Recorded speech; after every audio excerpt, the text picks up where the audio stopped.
First blood. Double kill. Double kill. First blood.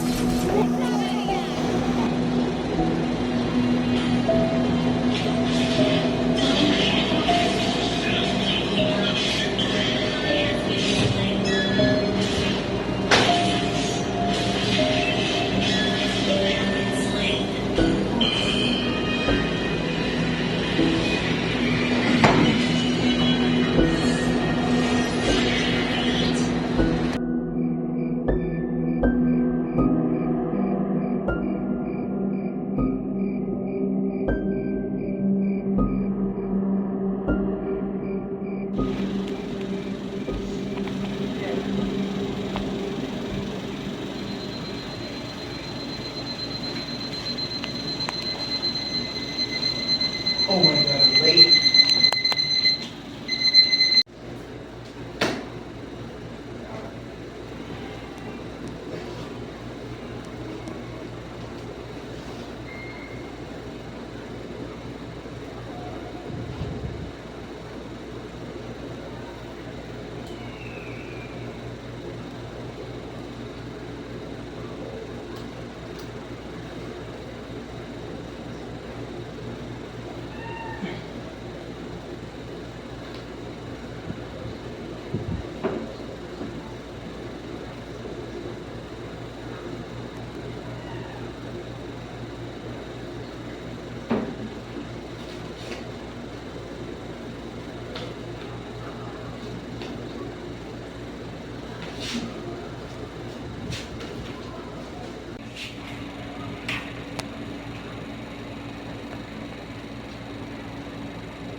Kami ay. Good morning, madam.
Ay, pagod.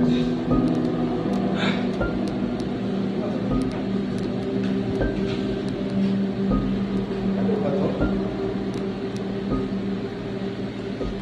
Ano nga ano?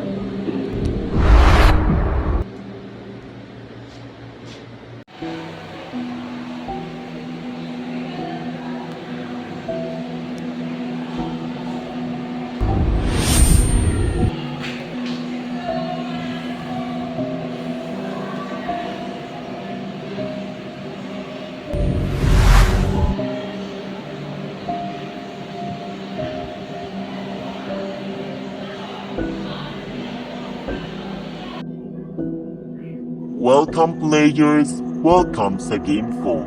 Simple lang ang rules. Sumunod kayo sa instruction at tapusin ang laro. Dito pwede. Hindi tayo dito pwede sa game na to.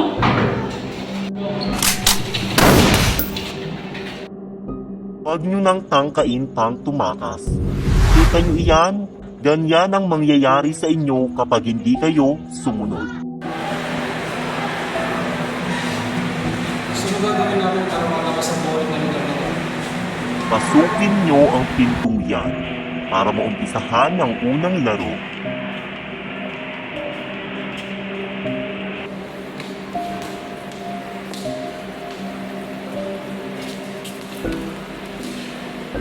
Ito ang unang phase ng game.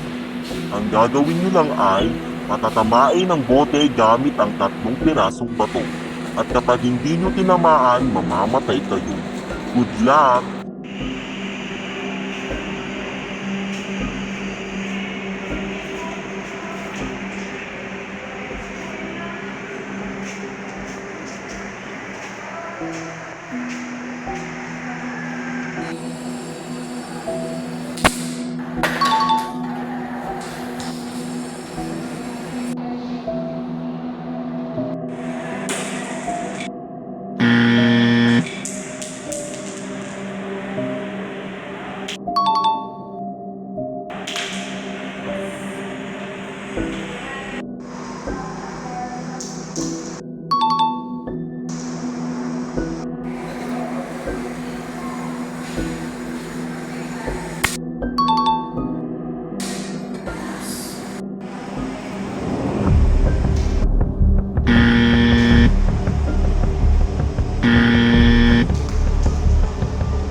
No, can't be true. No, ayoko matalo. Ayoko matalo. Hindi pwede.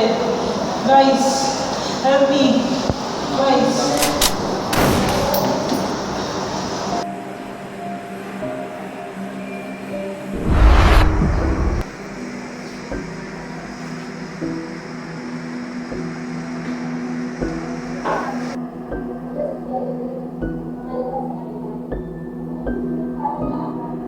Ano, pakita ka. Di ka ba naaawa sa amin?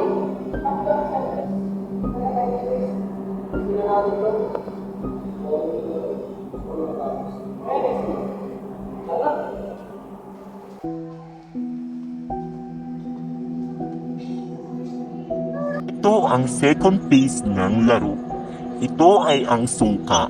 Isang all type of game. Simple lang ang gagawin nyo. Pumili lang kayo ng base at tumira. Ang matatalo, mamamatay. Hahaha!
Congrats Mario! Tutuloy ka sa last phase ng laro.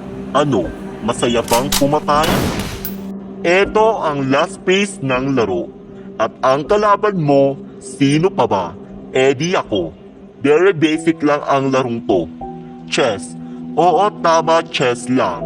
Pero kapag natalo ka, hindi ka na makakabalik sa mundo mo. At higit sa lahat, mamamatay ka. Sino ba talaga?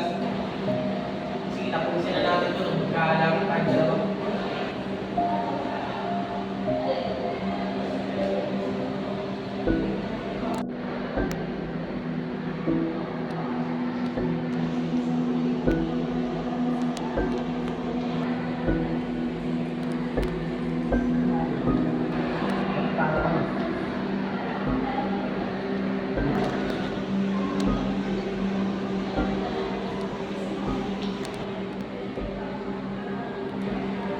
Ano ba yan?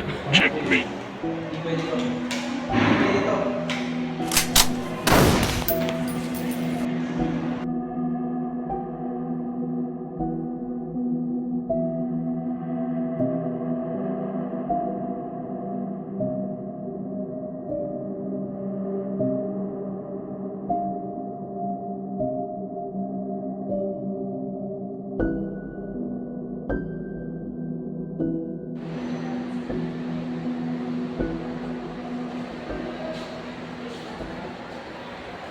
Bagamat ang teknolohiya ay may malaking tulong sa ating pang-araw-araw na buhay, hindi natin dapat kalimutan ang tunay na halaga ng mga simpleng bagay tulad ng pakikipag-ugnayan sa mga tao sa paligid natin.